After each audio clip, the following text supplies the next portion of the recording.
All right, good morning. Today we're going to be continuing lesson 2, which is about domain and range. So yesterday we talked about what is a function, and now we're going to be describing and analyzing functions. So yesterday we did some evaluating, but today we're going to be analyzing.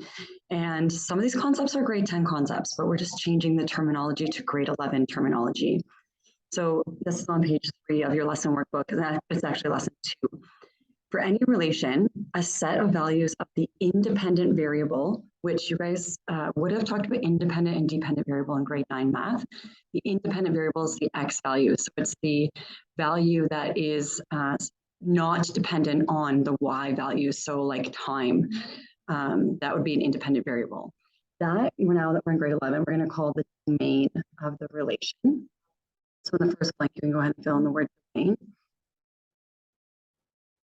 And then the set of corresponding values, the y values, the dependent values, are the range. So domain is your x values and range is your y values. And thankfully that goes alphabetical. So D comes before R and X comes before Y in the alphabet. So domain corresponds with X and range corresponds with Y. So those terms are just kind of need to put straight in our mind which one's which. And basically what you're going to be doing today is just looking at a graph and just trying to figure out, are there limitations on the domain or range? Where does the function exist on the graph? So for a function, each given element of the domain, there can be exactly one range. This is saying that for every input, there can only be one output, just like we talked about yesterday in our lesson. So we will not be analyzing domain and range if the set of values is not a function, okay? So we're going to be looking at function notation. The domain is the x values, the values that x can have.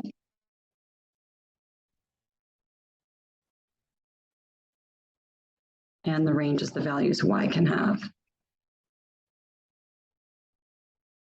But we won't be writing them out in a long list. We're going to be working with some symbols that will be new to us now that we're in grade 11. So right below this, you have general notation. For domain, I'm just going to put a D here. Let's talk about domain. It's going to look like you're writing Greek, and in some ways you kind of are. You're going to put a curly bracket, then you're going to put the letter X because domain is the X values it can have. Then you're going to put this kind of like curvy E, that stands for subset. So this right now is saying that X is a subset, so a set of values of all real numbers. That R just stands for the fact that we don't graph on an imaginary number line. We have real numbers on our number line. If you're wondering about imaginary numbers, we can have a conversation about that later, but this R, it's two straight up and down lines with an R over top of it, stands for all real numbers. So basically all we've said so far is that the domain of the graph is going to be a set of all real numbers on the number line. Now, if there's no limitations to your domain, that's all that you write. You're just going to put XER, so no limitations. Would be that. If there are limitations, you would have to add them. So, and we're going to look at graphs. So if you're a little confused right now, we're actually going to look at this on a graph. So if there's limitations, you write the domain. So the D value. 1 second here, domain. You would always start with XER. Then you're going to put this straight up and down line. It's just a straight up and down vertical line saying there are limitations. So then you may have that X is less than a number, greater than a number. Sometimes it's less than and greater than. Right here, you're going to write down what the limitations are. And I'm going to show you how to do that. So for now, I'm just showing you what this may look like here. So again, this is no limitations. This would be if we need to describe the limitations, we put the straight up and down line and then we include the limitations. Thankfully for range, it's very similar, curly bracket. And now we're talking about the Y values. Again, we're working as a subset of real numbers. So that would be no limitations, or we would start again with YER, straight up and down vertical line, and then include the limitations and then close the bracket. So I know you're confused, and we're going to look at this, and then we're going to see how the limitations might exist. So next you have some graphs, some functions. Well, we think they're functions. We're going to see if they are functions.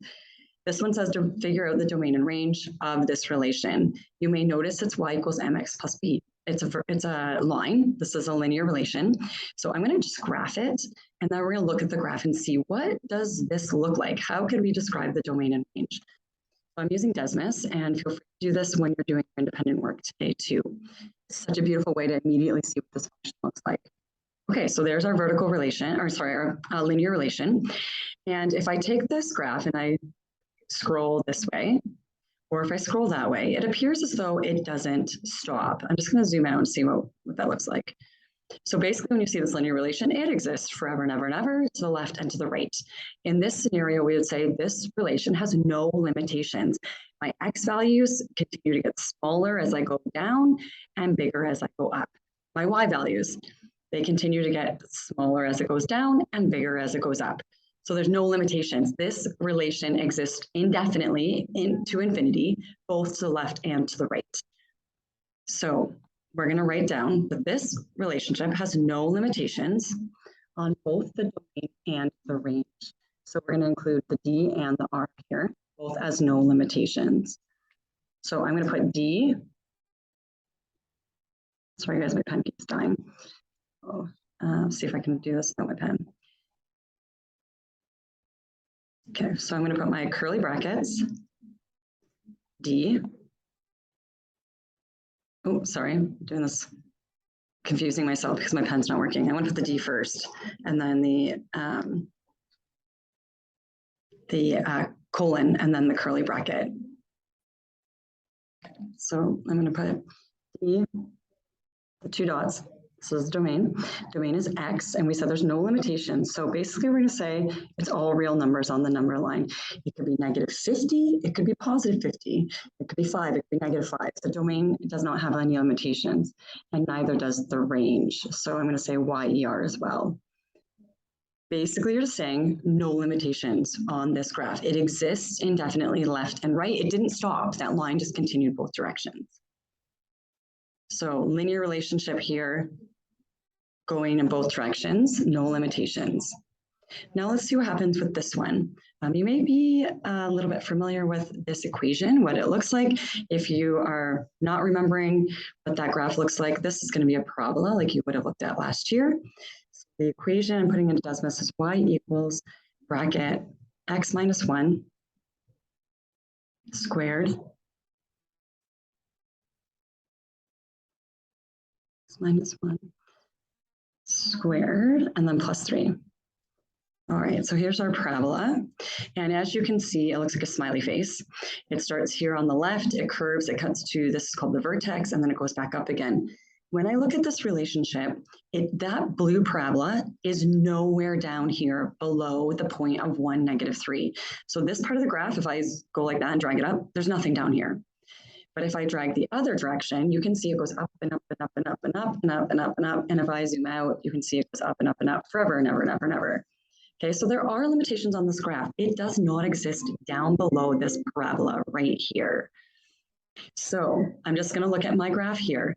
Domain are my x values. So this is my x-axis running left and right. So if I look at my x values, this parabola, the x values are, I'm just looking at the first number in my point. So -1.99, -1.88, -1.66. Okay, it comes down here to the vertex of 1. And then if I go this way, you can see the x values getting bigger and bigger and bigger. My x values have no limitations. This parabola gets wider and wider and wider to infinity and beyond. Okay, I could keep scrolling, see how it's getting wider. The x values, the width of this parabola continues forever. It basically looks like it goes up into the sky, up into the universe. The domain of the parabola has no limitations. My x values, the width, has no limitations. So for my domain, I'm going to write D, and then my two dots, and then no limitation. So my x is a subset of all real numbers. Let's see if my range is the same. Does this parabola exist everywhere with my y values? So my y values is the up and down values, my height, basically. So when I look at this parabola, it comes from the left, it hits a y value of 3, and then it goes back up into outer space. So 3 is the lowest this parabola goes on my y-axis. I can kind of draw a line right here on my y-axis. 3 is the lowest, and then it goes up from there. And as we look and see, it goes basically up to infinity and beyond. So this has limitations. The lowest number, my lowest y value is 3. So another way of saying that is that my y value is 3 and everything greater than 3.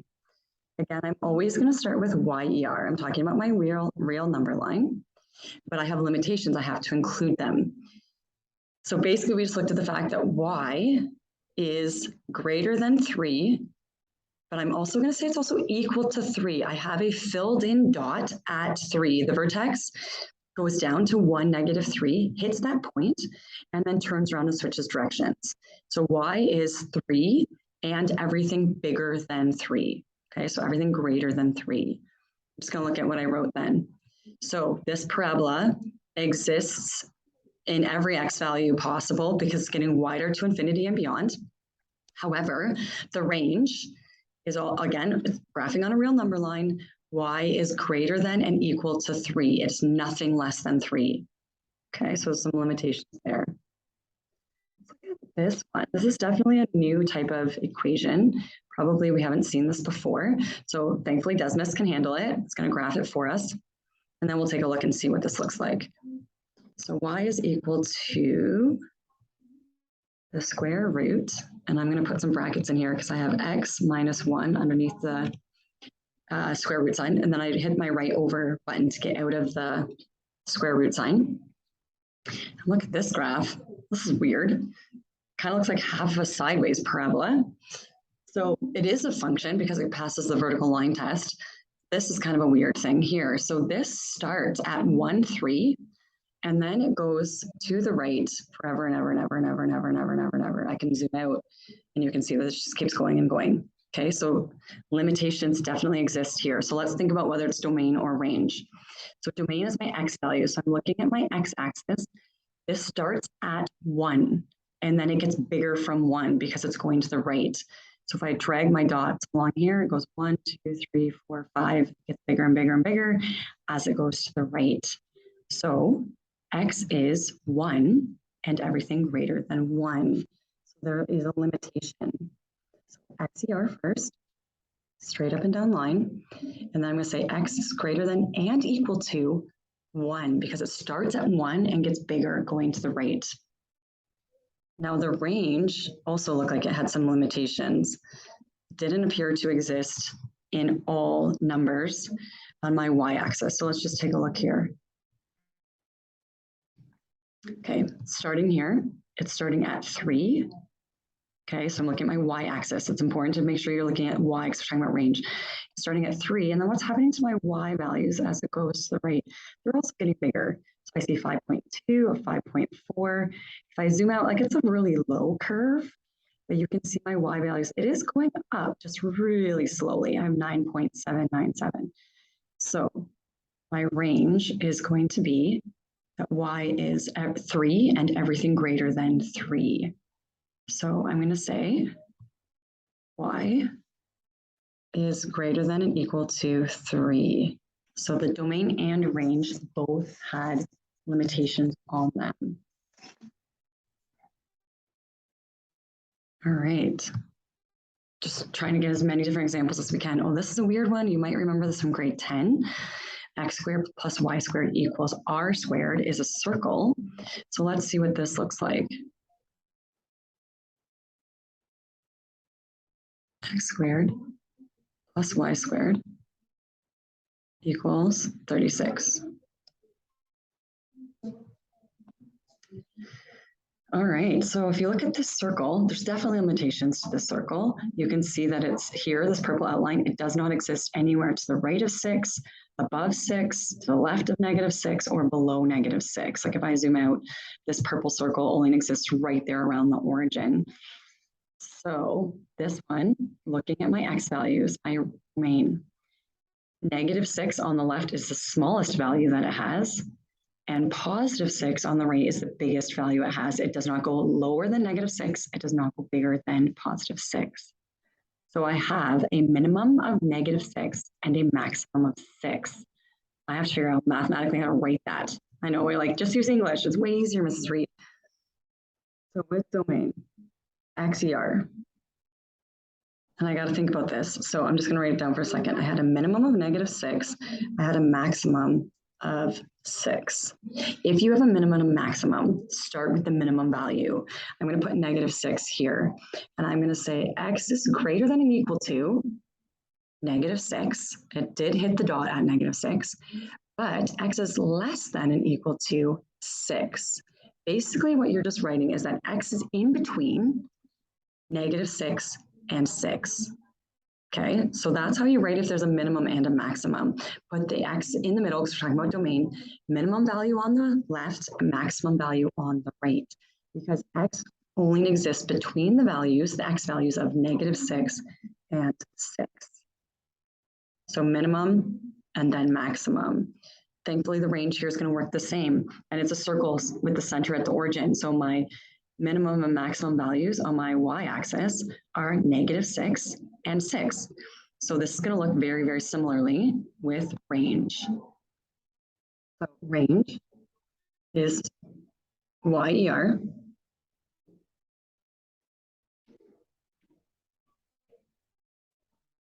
And -6 less than or equal to Y, because it's range, 6, because my minimum and maximum values were exactly the same.